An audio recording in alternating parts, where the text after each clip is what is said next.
There's a hard truth we all eventually face. Not everyone wants to be helped. They may say they do. They may cry for it, plead for it, even demand it. But deep down, they don't actually want change. They want comfort in their misery. They want someone else to carry the weight of responsibility so they never have to. And if you're not careful, you'll be the one carrying their burden, dragging it uphill while they sit back and watch. Think about this for a moment. How many times have you poured your energy into someone, hoping they'd finally wake up and take control of their life, only to see them slip right back into the same patterns? You gave advice, they ignored it. You offered opportunities, they wasted them. You stayed up late listening, guiding, encouraging, and the next day they were right back where they started. That's not growth.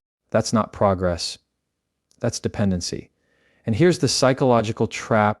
When you constantly step in to help someone who refuses to help themselves, you create a cycle of learned helplessness. They begin to expect rescue. They stop trying, because why would they? If you'll always bail them out, if you'll always pick them up, if you'll always solve the problem, then what incentive do they have to build resilience, to develop grit, to strengthen their own backbone? You become their crutch, and they never learn to walk. Now, some people call this compassion. They say, but I can't just watch someone struggle. And I get that. Compassion is beautiful, but compassion without wisdom is self-destruction. There's a difference between helping and enabling. Helping is when you empower someone to stand on their own 2 feet. Enabling is when you let them lean on you so heavily that they never even try. One lifts them up, the other holds them down. Let's bring this down to real life. Picture a friend who's always broke. They're constantly complaining about money, always borrowing, never paying back. You step in again and again, giving them cash, covering their rent, paying their bills. You think you're helping, but what happens? They don't learn to budget. They don't learn to save. They don't learn discipline. They learn one thing: when I mess up, you'll fix it. That's not generosity. That's training them to stay stuck. Or think about someone in a relationship. They keep choosing toxic partners, keep ignoring red flags, keep running back to the same cycle of heartbreak. Every time you're there, listening, comforting, offering advice, they cry, they swear they'll change, they promise it'll be different. And then they go right back to the same person or the same type of person. What happened to your advice? What happened to your late night talks, your tears, your encouragement? It wasn't that they didn't hear you. It's that they didn't want to act. And that's the difference. See, wanting help and wanting change are not the same thing. Some people don't want to heal, they just want to be heard. Some people don't want to grow, they just want an audience. And if you're not careful, you'll become that audience, clapping for their excuses, nodding at their complaints, sitting front row while they perform the same sad play over and over again. Now let's zoom out to the bigger picture. Life demands personal responsibility. Growth demands sacrifice. Change demands discomfort. No one can do that for someone else. You can inspire them. You can guide them. You can show them the door. But they have to walk through it. You can't crawl into their skin and live their life for them. You can't take the punches meant to shape their character. You can't carry the weight that's supposed to build their strength. Philosophically, it comes down to the difference between external rescue and internal transformation. External rescue says, I'll save you. Internal transformation says, I'll choose to rise. Only one of those lasts. Only one creates real freedom. And until someone chooses the second, no amount of your effort on the first will matter. So here's where the boundary comes in. You've got to know when to step back. You've got to know when your help is no longer help. It's harm. This doesn't mean you stop caring. It doesn't mean you stop loving. It means you stop carrying people who refuse to carry themselves. You refuse to do the work that belongs to them, because in the end, your energy is not infinite. Every ounce you pour into someone who refuses to change is an ounce you can't give to someone who's ready to. And that's the other side people miss. There are people out there starving for wisdom, hungry for guidance, desperate for a chance. They'll take your advice and run with it. They'll take your support and multiply it. They'll take your encouragement and use it as fuel. Those are the people worth helping. But if you waste your strength on those who don't want to move, you won't have anything left for the ones who do. So the question becomes, who do you want to invest in? The person who talks about change but does nothing, or the person who may be struggling but is at least taking small, deliberate steps forward? Your answer will determine not only the impact you have on others, but the peace you keep within yourself. And I'll be real with you, sometimes the most loving thing you can do is step back.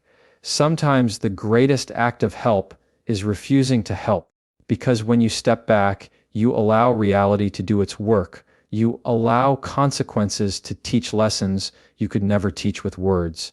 You allow struggle to shape the character that comfort never could. And maybe, just maybe, that's the moment they finally wake up, not because you carried them, but because you didn't. So let me leave you with this. You are not obligated to rescue people from themselves. You are not required to drown just because someone else refuses to swim. Real help is not about doing the work for them. It's about letting them discover the strength within themselves.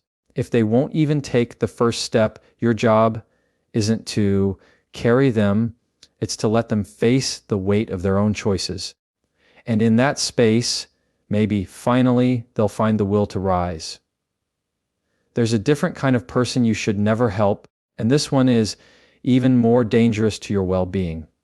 It's the kind of person who drains your peace. You know them. They're the ones who call only when they need something, who show up only when it benefits them, who disappear the moment you're the one in need. They treat relationships like a one-way street, all give from you, all take from them. And if you're not careful, they'll deplete you until there's nothing left. The danger with these people isn't always obvious at first. They don't always come in demanding. Sometimes they come disguised as needy friends, as struggling family members, as coworkers who just need a favor. And in the beginning, helping them feels right. You feel generous, kind, supportive. But slowly, you start to notice a pattern.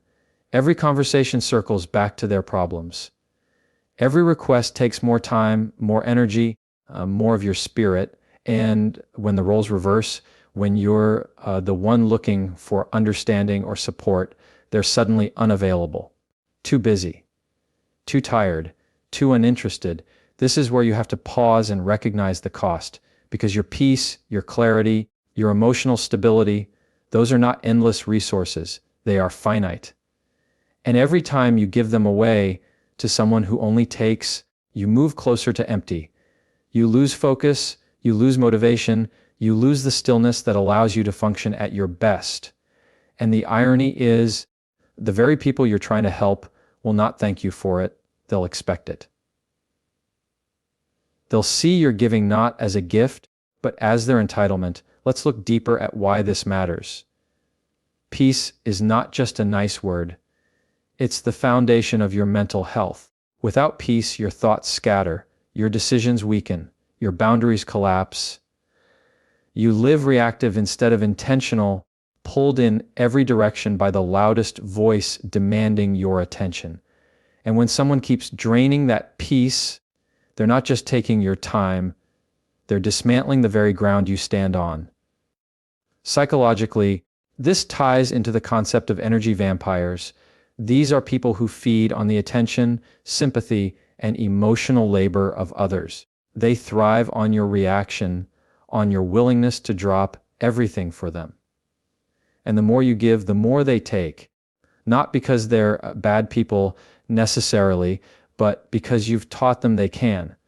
You've trained them that your boundaries are flexible, your patience is unlimited, and your peace is negotiable. But here's the truth you need to hear: your peace is not negotiable. Your peace is not a luxury, it's your lifeline. You cannot live well, love well, or lead well without it. So if someone is draining it without giving anything back, you have to make a choice. Will you keep pouring until you're empty? Or will you step back and protect what's most valuable? Now, let me be clear. This isn't about cutting off everyone who needs help. We all go through seasons of struggle where we lean more heavily on others. That's part of being human. But there's a difference between someone in a season and someone in a cycle. Someone in a season is genuinely trying. They're just carrying something heavy. Helping them doesn't drain you because you see their effort, their appreciation, their willingness to eventually stand on their own. But someone in a cycle, they're not trying to grow. They're not trying to give back. They're comfortable using your energy as their safety net. And that is where the line must be drawn. Think of it like this: if you're always the one giving, listening, carrying, and there's never a return, never a balance, never even a recognition of your effort, then you're not in a relationship, you're in a transaction. And it's a transaction where you always lose. That's not love. That's not friendship. That's not partnership. That's exploitation dressed up as connection. The philosopher Epictetus once said, "People are disturbed not by things, but by the view they take of them." When someone drains your peace, it's often because you've accepted the view that you owe them. That being a good friend, a good partner, a good person means saying yes at your own expense. But goodness without boundaries becomes weakness, and weakness will always attract those who are looking to take advantage. So here's the challenge: you must value your peace enough to protect it. That means saying no when you've always said yes. That means stepping back when you've always leaned in. That means letting people be uncomfortable with your boundaries rather than letting yourself be destroyed by their demands. And the truth is, the right people will respect those boundaries.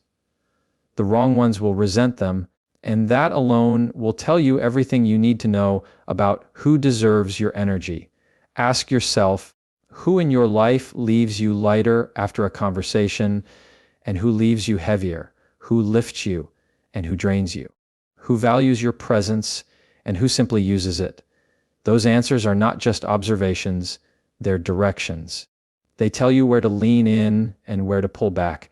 And if you ignore them, you'll pay the price in stress, exhaustion, and emotional chaos. The cost of peace lost is greater than the cost of any uncomfortable boundary.